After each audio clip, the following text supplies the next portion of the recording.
Elon Musk in the past warned that Russia is heading into population extinction. He said the country could lose around 1 million people by 2025, and that this is how civilizations end.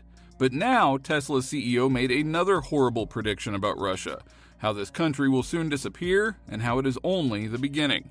Elon Musk has proposed that in the near future, a very integral part of Northeast Asia might cease to exist.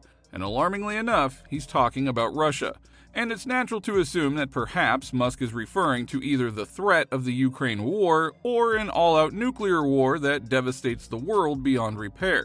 But this time, the problem he talks about is new, horrible underpopulation crisis in that territory, or more specifically, a staggeringly decreased birth rate in the region. That is why Musk shared concerning birth rate stats about Russia and tweeted, "This is how great civilizations throughout history have ended. People assume it was due to conquest, but it was actually often simply too much prosperity leading to low birth rate and population collapse, which ultimately enabled them to be conquered."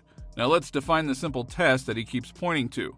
A country must clear a birth rate line to replace itself. Musk now says that line isn't the old 2.1 figure. He argues it is closer to 2.7 children per woman for stability.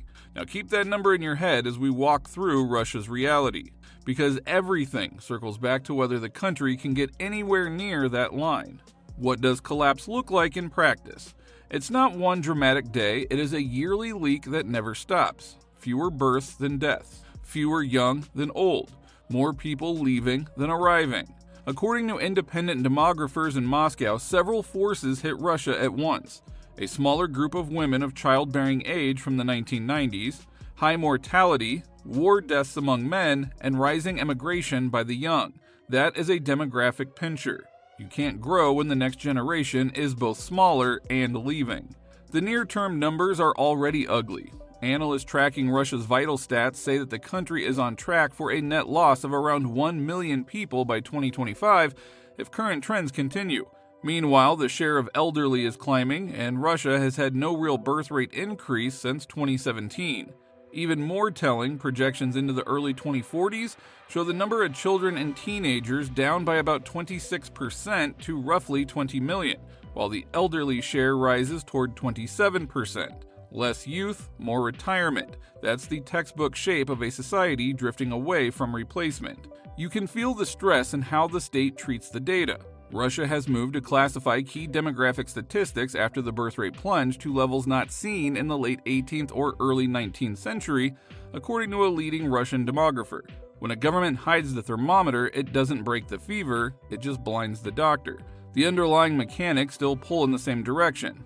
Births far below the line, deaths stubbornly high, and a generation gap baked into the pipeline. The Tesla CEO has previously expressed his concerns regarding gross underpopulation, one which can be threatening to his Mars mission. In a tweet, he mentioned how the global birth rate has declined with the onset of the pandemic, saying how in the US, the birth rate fell to 4% from 2019 to 2020, marking the country's lowest number of births since the 1970s. That is why when Musk shared the post about how Russia's population is collapsing, he wrote, "Almost all countries are experiencing birth rate collapse." Musk keeps widening the frame so that people see this isn't just a Russia problem. He wrote, "Population collapse due to plummeting birth rates continues to worsen, and almost all countries are experiencing birth rate collapse." In his view, immigration can help a little where it's politically possible, but it can't solve billions of missing people. He argued that immigration is not a viable long-term fix for a global accelerating decline, and that countries shouldn't lose distinct cultures in a panic. He also pushes back on culture war narratives that confuse the issue. He specifically said the Great Replacement talking point misses the math. In much of Asia, immigration is low, and populations are simply shrinking away. His point is simple. This is not about one group replacing another. It's about all groups failing to hit the birth line that keeps a society alive. Then he went deeper into history. He noted that people often think civilizations fell to invasion.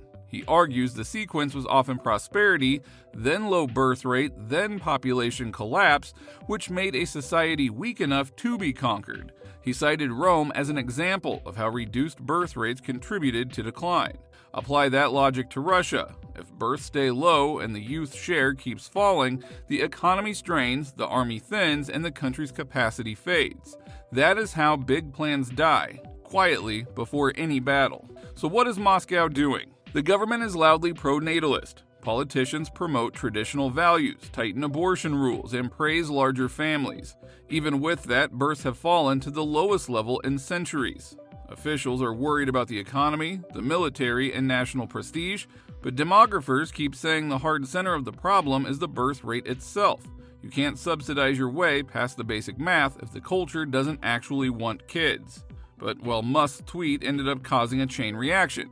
People who criticize Musk argue that there are many other reasons behind the sharp drop in Russia's birth rate, aside from the fact that most Russian men under the ages of 30 are actually still inactive in terms of physical intimacy.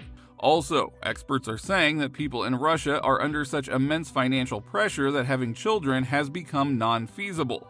However, to this, Musk responded with facts that if you look at any serious study, it is easy to conclude that financial capabilities are not related to this issue. Economically stronger countries have more birth rate issues than poor countries. Meanwhile, Russia faces unique structural headwinds. Tens of thousands of men have died in the war, accelerating a gender imbalance. Many young professionals have left, the cohort of women born during the rough 1990s is smaller, and the post-war baby boomer generation is aging out. Add high mortality from health issues, alcoholism, drug abuse, and disease, and you get a population pyramid that sags in the center and bulges at the top. Every year that structure persists, the 2.7 line becomes harder to reach. Musk's tone is urgent. The biggest problem the world will face in 20 years is population collapse. He said back in 2019, and he hasn't softened since. In his latest post, he wrote, "Birth rates continue to plummet. Population collapse is a certainty." He's not saying a bad decade, he is saying an inevitable crash unless something fundamental changes. In Russia's case, the short-term loss toward 2025 is the warning light.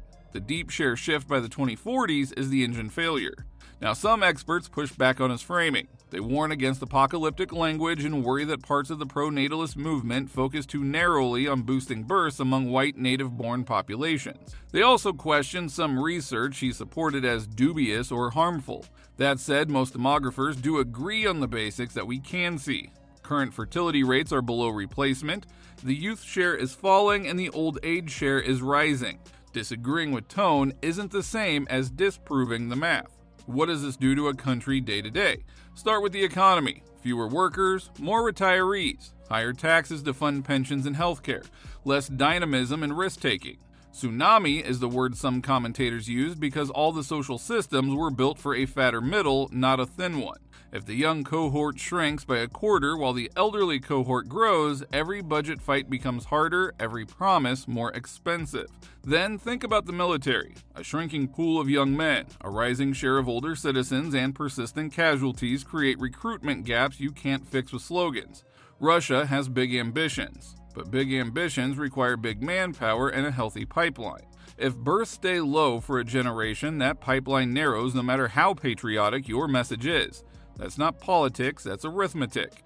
It's interesting that Russia was actually among the lowest-ranked countries in terms of birth rates this year, according to the CIA Factbook, which measures the number of births per 1,000 people.